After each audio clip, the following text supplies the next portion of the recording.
and that looks like what many say is a futuristic ship or glider. So this was found on a stone slab that was supporting the ceiling. It was studied and concluded that it was nothing more than an accidental illusion caused by overlapping hieroglyphics, where plaster had been set onto the stone to replace the writing underneath, and that was it. It was sort of left and not talked about again. But there are a few researchers who say there is much more to this. They concluded that if the Egyptians wanted to overlap any existing writing, they would simply replace the limestone. It's believed the hieroglyphics would have been engraved on the ground and then elevated up into position, so if a change needed to be done, researchers say they could have just replaced the block and wouldn't have to replaster it. Then there are those who do not believe it has anything to do with ancient technology. They say if there were vehicles like the ones believed to be shown, then surely there would be a lot more evidence of them and not just on one single inscription. So what do you think of these mysterious hieroglyphics? Is it proof aliens came down during the ancient Egyptian years, or is it nothing more than a coincidence? Astronauts. It's always fascinating when an astronaut argues the existence of aliens, because if anyone has more of a chance of seeing an extraterrestrial, it's going to be astronauts who venture into space.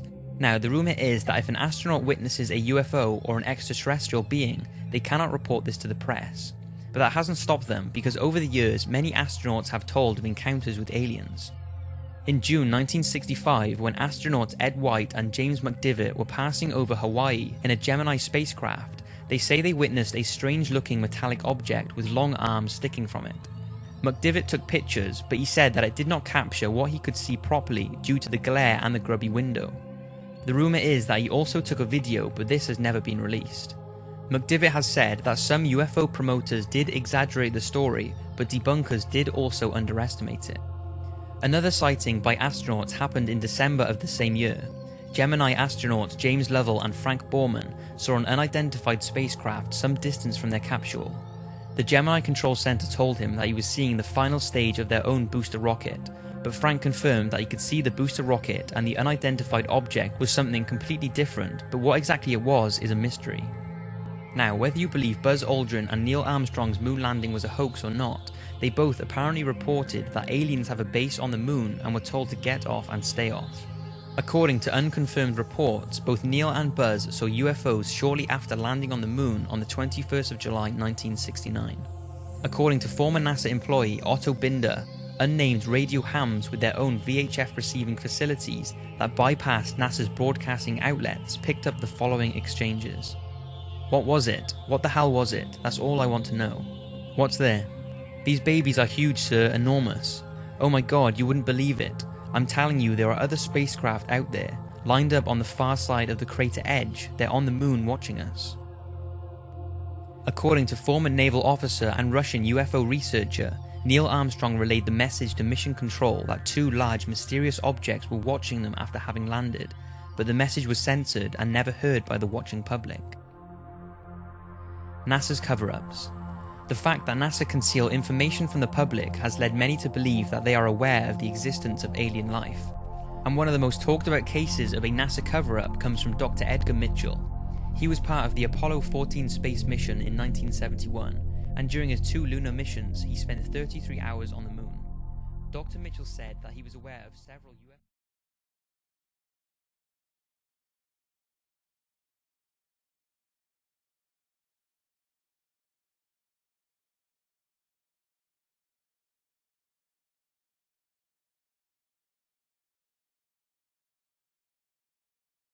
visits during his career, but each one had been covered up. He said that workers at the space agency had described aliens as little people who look strange to us. Dr. Mitchell stated that their technology is far more sophisticated than ours, and if they were hostile, we would be gone by now. He is also told that the believed Roswell alien crash of 1947 was real, and the reason it was covered up was because the US did not want the Soviet to know of the craft's technology, and they did not know if the apparent alien being was hostile or not. Apparently, officials from NASA have commented on Dr. Mitchell's statements by saying, NASA does not track UFOs and is not involved in any sort of cover-up about alien life on this planet or anywhere in the universe. Dr. Mitchell is a great American, but we do not share his opinions on this issue. But Edgar continues to claim that aliens and alien craft are real and is positive that we are being watched right now. Another thing people more recently have pointed out is the International Space Station's HD live feed is often cut when objects are seen in space. In 2014, NASA allegedly cut the live feed coming from the Earth viewing cameras mounted on the space station just when a mysterious UFO appeared to hover over the Earth.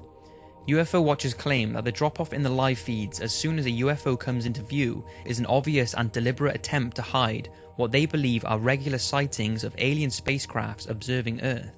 Some say this is the moon or a lens flare, and others believe it's an alien craft. Also, UFO watcher Toby Lund apparently spotted a UFO on the live stream outside the space station before the stream was interrupted for around 15 seconds. Needless to say, it's certainly strange that NASA cut the video when things like this happen. Maybe it's just a coincidence due to them experiencing technical difficulties, or maybe they know something that we don't. The size of our universe. Now, even those who do not believe in the UFO or alien photos and videos going around, there are many that say, due to the sheer magnitude of the universe, it's impossible for there not to be another life form. To understand why people say alien life must be out there, you must first realize how big the universe is. It's believed that the diameter of the observable universe is around 28 billion parsecs, which is around 93 billion light years. Now, a single light year is just under 6 trillion miles, which is a ridiculous number. So 6 trillion times 93 billion. And don't forget, that is just what we can observe. And it's not that we don't have the technology to observe any further, it's just that life from other objects hasn't had enough time to reach Earth since the beginning of the cosmological expansion. And with all that, astronomers at the University of Auckland have said that it's believed there are around 50 sextillion planets in the observable universe. Now I will leave you to decide whether you think that only one out of those 50 sextillion planets can harbour any form of life. Some believe that civilizations are currently existing on Earth-like planets right alongside us, and others believe we could even be the bacterias of another life form. Add all of that with the possibility of infinite or multi-dimensions and you take things to a whole nother level. Whether you believe in any of those theories or not, there is absolutely no denying that the universe is incredible and has left us with many unanswered questions. The Men in Black. Now, although this sort of ties in with the thought that NASA are covering things up, the Men in Black deserve a talk on their own. The Men in Black are thought to be government agents who harass or threaten UFO and alien witnesses to keep them quiet about what they have seen. Over the years, there have been many myths flying around about them, and whether they exist or not is still a mystery. But if they do, then many say it proves that there is something out there that the government do not want us to know about. Now, whether their existence can be confirmed, there are tons of reports of people believing they have had encounters with them, like the one told by Dr. Herbert Hopkins, a respected family physician from Old Orchard Beach, Maine, who was studying a UFO case in September 1976, when the phone rang and a man identified himself as a representative of a New Jersey UFO organization. The man asked him if he could come to the doctor's house to talk to him about the UFO case. He said that he could come around, and after the call ended, Herbert got up from his chair to turn on the lights, and the man was already in his house walking up the stairs. Hopkins was so shocked at how he was in the house without knocking in such a short amount of time, and was even more shocked at the man's strange appearance. He said in an interview he wore a neatly tailored black suit, black shoes, black socks, a white shirt with black tie, and a black hat. He also told reporters that the man was as bald as an egg, and had no eyebrows or eyelashes. Herbert said he could tell the man was wearing lipstick, as when he wiped his mouth with the back of his glove, his lips were smeared and there was red lipstick on his glove.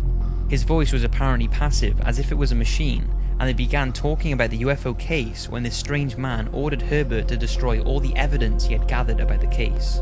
He apparently got to his feet and said very slowly, "My energy is running low, must go now, goodbye," before steadily walking down the stairs and disappearing. Dr. Hopkins was left terrified and has no idea what happened that night. Another very unique case started on the 14th of October 2009, when two witnesses believed they saw a triangular unknown aerial object outside of a hotel, and a UFO case file was opened. Then, several weeks later, two unidentified men in black visited the same hotel looking for the two witnesses who saw this UFO.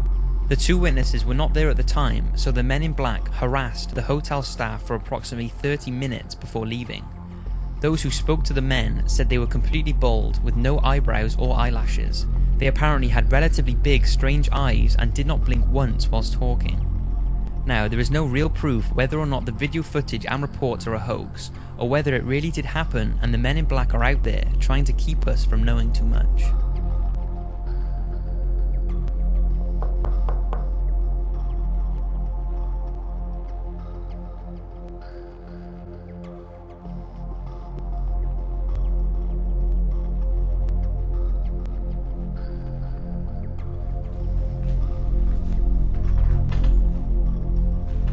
Do you mind if I come in for a quick chat?